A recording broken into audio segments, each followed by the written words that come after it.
Full time trading అన్నారు. Salary అనే పదం మర్చిపోయారా?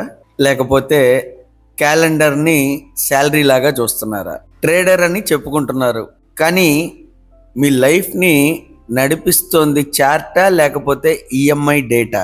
మంత్ స్టార్టింగ్లో సెటప్ కోసం వెయిట్ చేస్తూ ఉంటారు, కానీ మంత్ ఎండ్లో భయం ఒకటి మన కోసం వెయిట్ చేస్తూ ఉంటుందని తెలుసా?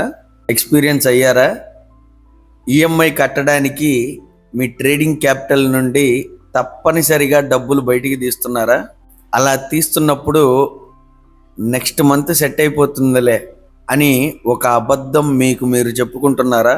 క్యాపిటల్ తగ్గిందని తెలుసు, కానీ ఆ రోజు నైట్ పడుకున్నప్పుడు మనసు కొంచెం టైట్ అవుతుంది. టైట్ అయిందా?